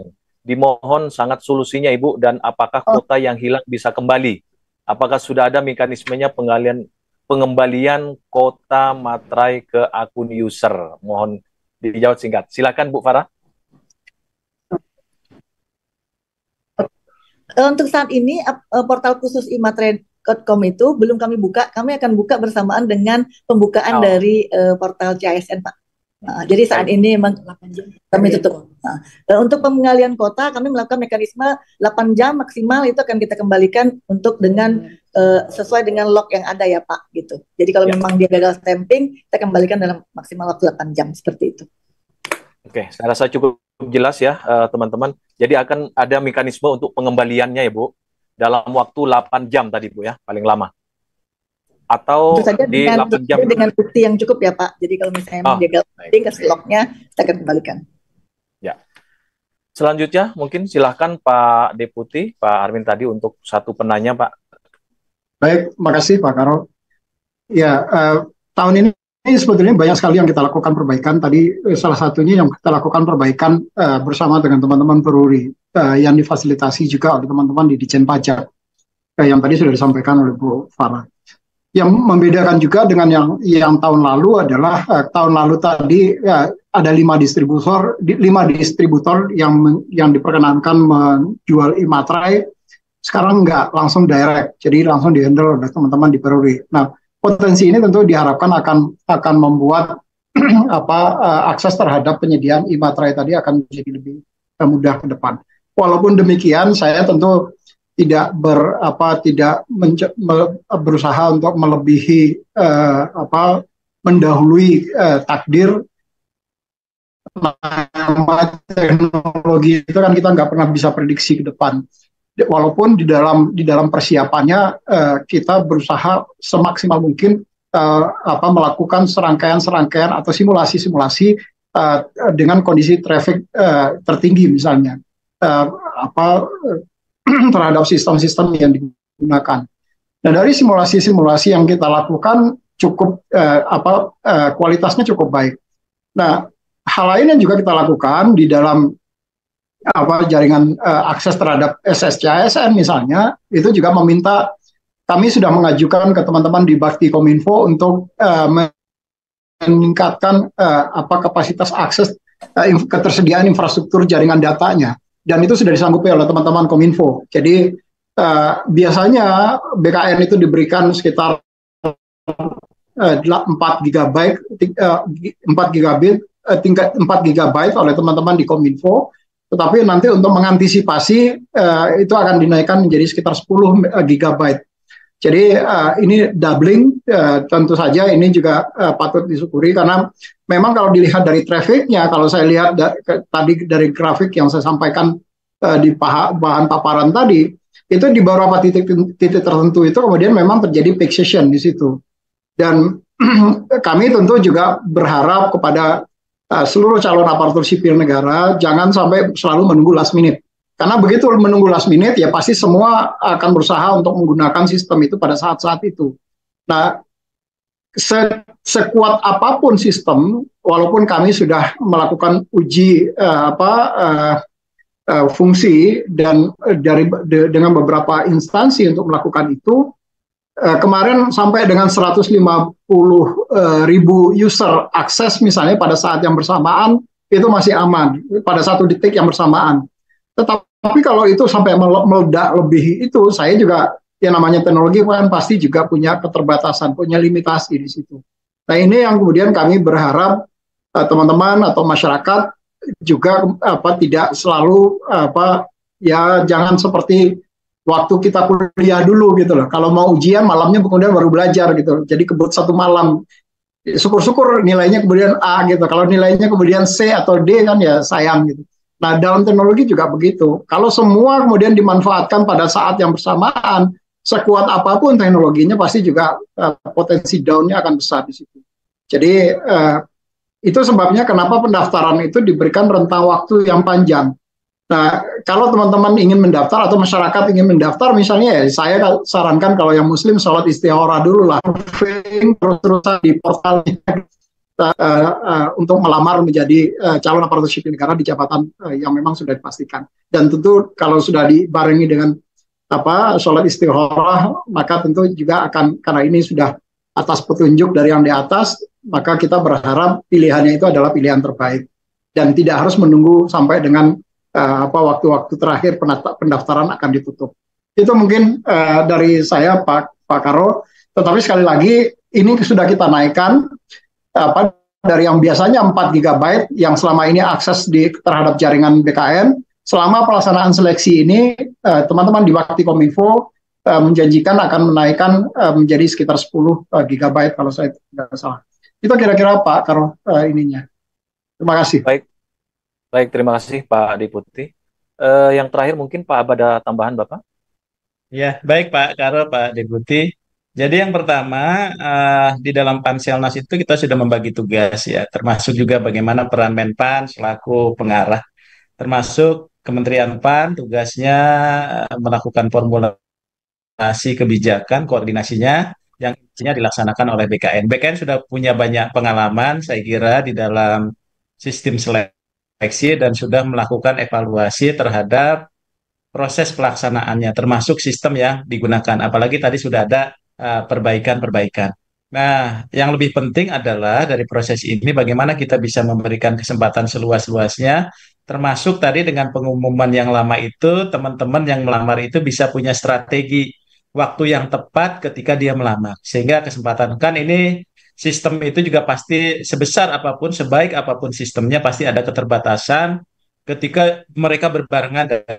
Jadi strategi itu saya kira, apalagi kata Pak Armen tadi, istiqoroh dulu, kalau perlu sholat tahajud berkali-kali berkali-kali ya Pak ya, yang mudah-mudahan bisa di malam hari itu Pak Bagio ya, dia bisa berkurang ya, minta petunjuk yang lebih jelas gitu ya Pak Armen ya. Ya, Nah, betul Pak. kemudian yang terakhir, dalam rangka kita secara terus-menerus melakukan perbaikan, termasuk juga apabila ada kecurangan-kecurangan dan sebagainya itu bisa dilaporkan. Jadi dari sisi regulasi kita sudah mengawal itu dan kesiapan BKN juga dari awal kami berkoordinasi termasuk juga bersama-sama dengan panitia seleksi nasional untuk tahun 2023. Barangkali itu Pak Karo, Pak, dan terima kasih. Baik, terima kasih Pak Abah. Saya rasa cukup mungkin ya rekan awak media. Namun sebelum kami menutup, ada beberapa hal mungkin. Yang pertama ya untuk rekan media yang masih ada pertanyaan lainnya nanti ya setelah konferensi pers ini, silahkan teman-teman bisa menghubungi tim Humas ya BKN Pusat yang sudah berkomunikasi dengan rekan-rekan media. Itu yang pertama. Yang kedua, kemudian untuk informasi lebih lengkap ya terkait diskusi konferensi pers hari ini bisa ditonton ulang ya rekan-rekan media dan Bapak dan Ibu sekalian ya di live YouTube BKN dan siaran pers yang akan kami publikasikan melalui website bkn.go.id ya. Baik rekan awak media, demikian mungkin konferensi pers BKN sore hari ini. Sekali lagi kami sampaikan terima kasih kepada para narasumber ya. Yang pertama kepada Pak Deputi Bidang Sinka, Pak Suharmen. Yang kedua Bapak Aba Asdep ya dari Kemenpan RB. Lalu yang ketiga Ibu Farah ya Direktur Digital Bisnis Peruri atas penjelasannya. Semoga apa yang sudah disampaikan dalam konferensi pers hari ini dapat menjawab berbagai pertanyaan ini Bapak dan Ibu sekalian. Dan khususnya dari para calon pelamar mungkin ya yang kekhawatiran-khawatiran sebelumnya ya ini khususnya dari para calon pelamar di seluruh Indonesia ya dari Sabang sampai Merauke. Sekali lagi terima kasih kepada rekan-rekan pers atas partisipasi dan kerjasamanya.